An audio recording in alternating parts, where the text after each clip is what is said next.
तू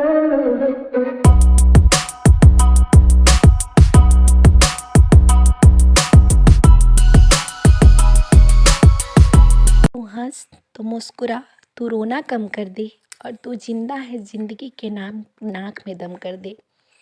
hello friend, कैसे हो आप सब? और बस ये इंतज़ार भी ख़त्म हो गया। कल है आर ओ का पेपर। तो आप लोगों को एडवांस में ऑल दी बेस्ट। आप सब अच्छे से अपना पेपर दे के आइएगा। और बस आज जो मेरे दिन की शुरुआत हुई सुबह के 7 बजे से, क्योंकि आज था सैटरडे। और आर्या का मतलब मीन्स मेरी बड़ी वाली बेटी का सैटरडे एंड संडे को छुट्टी तो होती है, बट सैटरडे भी उसका स्कूल क्लोज था आज। तो थोड़ी सी मेरी सुबह लेट हुई। लाइफ बस चल रही है। कुछ प्रॉब्लम्स थी मेरी लाइफ में जो बहुत दिनों से चल रही थी, लेकिन कहीं ना कहीं वो धीरे धीरे ख़त्म हो गई। कहते हैं ना कि लाइफ में मुश्किलों का आना भी एक लाइफ का पार्ट ऑफ लाइफ होता है। और कहीं ना कहीं ऐसा नहीं है कि ये पूरी ज़िंदगी के लिए, मतलब पूरी लाइफ हमारे लाइफ में वो रहता है हमारी प्रॉब्लम्स, कि हम उसे बस लेके रोते रहें और उसे ख़त्म ना कर पाए। ऐसा भी था मेरे साथ भी। 1 से 1.5 महीने से मैं ऑलरेडी इतनी ज़्यादा परेशान थी अपनी तबीयत को लेके। लेकिन अब धीरे धीरे से मैं बहुत अच्छी तरह मतलब रिकवर हो गई हूँ। लाइफ बिल्कुल भी जैसे कि पहले की तरह थी, ट्रैक पे आ गई है। और बस मैं कोशिश कर रही हूँ कि हाँ, जो मेरी स्टडी है मैं उसको भी मतलब बिल्कुल ऑनेस्टी के साथ अपने ट्रैक पे लेके आई। और मैं पूरी जी जान लगाती भी हूँ कि जो भी मेरा दिन का काम होता है मैं उससे करके और फिर मैं अपनी पढ़ाई को दूँ। अभी मेरी बेटियाँ बहुत छोटी हैं। एक 5+ है और एक 5.5 मंथ्स की हैं। तो मेरे ऊपर थोड़ी सी जिम्मेदारियाँ बहुत मतलब कि ज़्यादा हैं।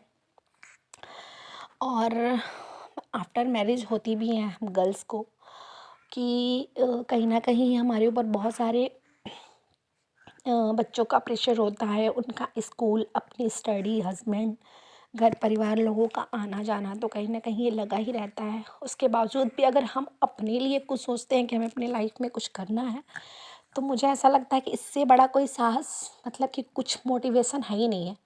हम सबसे ज़्यादा स्ट्रांग तो उसी दिन बन जाते हैं जिस दिन हम ये सोचते हैं कि हमें अपने लिए कुछ करना है। तो हमारी सबसे बड़ी जो हिम्मत होती है ना, उसी दिन आ जाती है और हमें उसी दिन सक्सेस भी मिल जाती है। कोई भी वुमेन्स जो आफ्टर मतलब कि अपने ससुराल में रह के इतनी सारी जिम्मेदारियों के साथ अगर वो खुद के बारे में सोच रही है, तो ये बहुत बड़ी बात है एक औरत के लिए कि इतना सब करने के बाद भी हम ये सोचते हैं कि हमें अपने लाइफ में वो सपने पूरे करने हैं जो सपने हम कहीं ना कहीं कभी देखा करते थे, और करनी भी चाहिए। क्योंकि इससे होता क्या है ना कि हम अपने बारे में तो सोचेंगे ही, जो हमसे अटैच्ड है, मान लीजिए एग्ज़ाम्पल कि जैसे हमारे बच्चे ही हैं, तो कहीं ना कहीं सारी चीज़ें अपने पेरेंट्स से ही सीखते हैं। जैसा वो देखेंगे वैसा ही सीखेंगे। जब हम अपनी स्टडी मैं करने बैठती हूँ तो मेरी साथ में मेरी बेटी भी बैठ जाती है, ये कह के कि मम्मा आप मुझे पढ़ाओ। तो फिर ये अच्छा भी लगता है कि हाँ ठीक है, मैं कुछ अच्छा कर रही हूँ तो उसके भी अंदर है कि हाँ मुझे पढ़ाई करनी है। और कहीं ना कहीं जब हम उससे पीछे हटेंगे तो बच्चों के भी मन में वो चीज़ें नहीं रहेंगी। फिर वही प्रेशराइज करो उसे कि हाँ ठीक है, पढ़ो, पढ़ना मतलब बहुत ज़रूरी है। लेकिन ये सब चीज़ें अगर हम जब अपनी खुद की स्टडी कर रहे हो तो हमें अपने बच्चों की समझाने की ज़रूरत नहीं होती। वो खुद ब खुद जैसा देखते हैं आपको वैसा ही करते हैं। तो अगर आपने भी कभी वो सपने देखे होंगे कि हाँ मैं मुझे अपने लाइफ में कुछ करना है, तो आप उसे ज़रूर रीस्टार्ट करिए। क्योंकि लाइफ मिली है तो कुछ मकसद रखना भी बहुत ज़रूरी है। ऐसा नहीं कि हाँ ठीक है, अगर पेपर छूट गया, नहीं दे रहे हैं तो ज़िंदगी नहीं ख़त्म होने वाली है।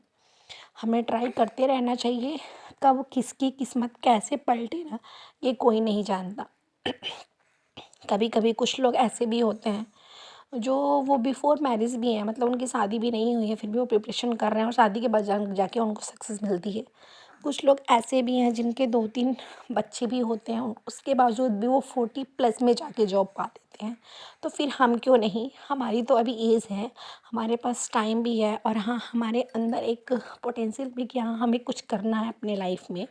अगर हम एबल हैं उस लायक, तो हाँ हमें ज़रूर ट्राई करना चाहिए। और बस इसी के साथ मेरा सारा काम हो गया था और बस मैं यहाँ पे अपनी पढ़ाई करने बैठ गई थी। अभी मैं धीरे धीरे अपनी एनसीईआरटी स्टार्ट करी हूँ।